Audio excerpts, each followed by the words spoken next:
Hello everyone, I am Aditya and you are watching German class. आज के lesson में हम पढ़ेंगे रिलेटिव जाट्स।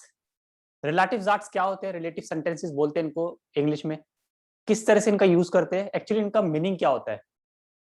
रिलेटिव सेंटेंस, सबसे पहली बात, give extra information about the noun.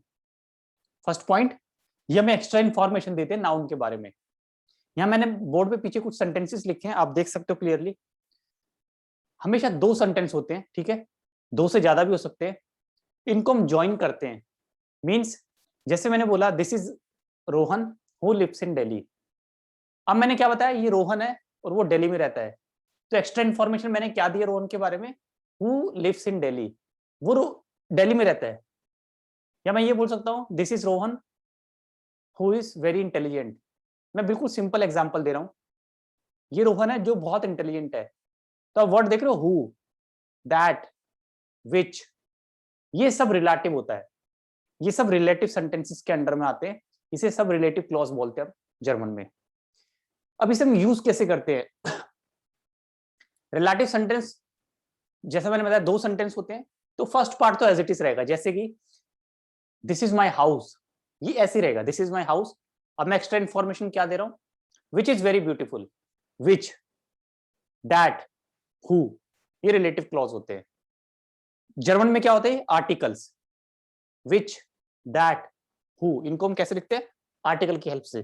Definite article हमने पढ़े हैं, देयर, डी, दास, देन, देम, ये सब रिलेटिव क्लॉज की अंडर में आते हैं। मतलब कि मैं डेफिनेट आर्टिकल से नाउन को डिनोट करना होता है। हम नाउन को रिप्लेस करेंगे विद इट्स आर्टिकल।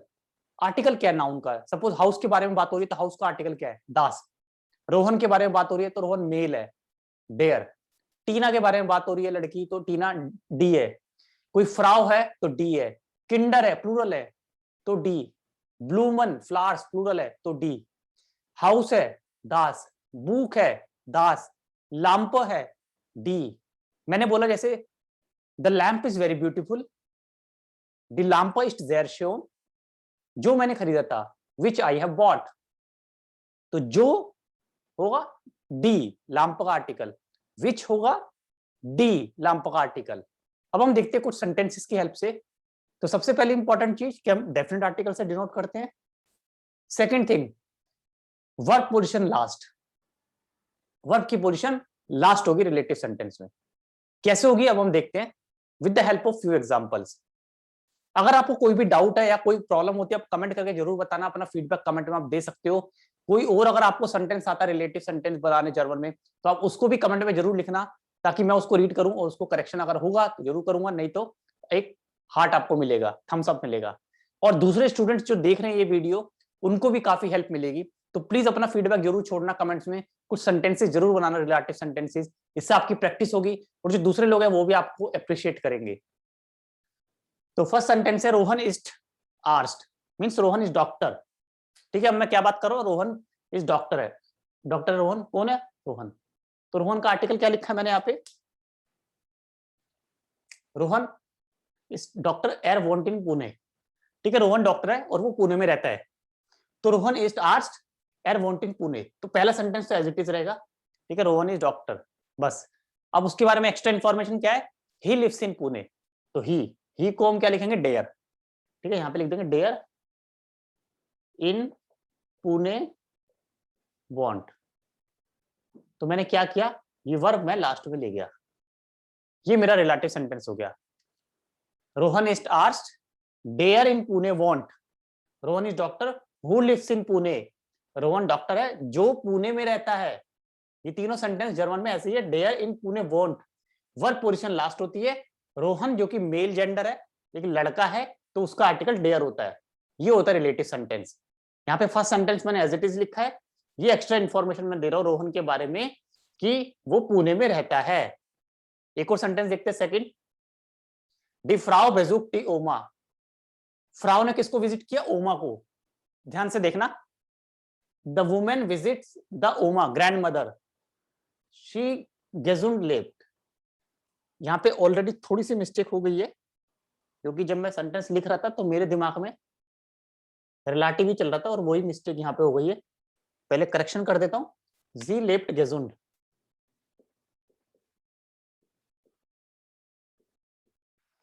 क्या मतलब हुआ? The women visits the grand mother, she is living healthy. तो शी कौन है यहाँ पे? ग्रैंड मदर की बात हो रही है, ध्यान रखना, ठीक है। ग्रैंड मदर जो हेल्दी है, अभी हेल्दी लाइफ स्टाइल है उसका। तो हम कैसे बनाएंगे? सेम रहेगा पहला सेंटेंस, डिफ्राउ बेजुक ओमा। अब जी यहाँ पे ओमा के लिए यूज है और फीमेल है, तो इसको लिख देंगे डी गेजुंड लेफ्ट, वर्ब लास्ट। एक बार देखो दोबारा, डिफ्राउ बेजुक डी ओमा, डी गेजुंड लेफ्ट। वुमेन ने ओमा को विजिट किया जो हेल्दी रह रही है, जो हेल्दी रहती है, इनका लाइफस्टाइल हेल्दी है। She is living healthy, she has no problem, no health problem. तो डिफ्राउ बेजुक डी ओमा, डी गेजुंड लेफ्ट, तो वर्ब पोजीशन लास्ट। और ये डी कहां से आया? ओमा का आर्टिकल, ओमा फीमेल होती है तो डी। नेक्स्ट सेंटेंस, दी किंडर स्पीलन इन पार्क, children are playing in the park. ये सेंटेंस एज इट इज, ठीक है, ये नॉर्मल सेंटेंस है फर्स्ट। ये हमारा होता है नेबनजार्ट्स, ये सब जो हम बना रहे हैं ये नेबनजार्ट्स है। दी किंडर स्पीलन इन पार्क, ईयर स्प्राख इस्ट गुड। अब ईयर यहां पे पॉजेसिव आ गया, ध्यान रखना, पॉजेसिव में हम क्या लिखते हैं? डैरन, मतलब जिसकी, हुज। देखो, दी किंडर स्पीलन इन पार्क एज इट इज, ईयर स्प्राख इस्ट गुड, देयर लैंग्वेज इज गुड, उनकी लैंग्वेज अच्छी है। किनकी? बच्चों की।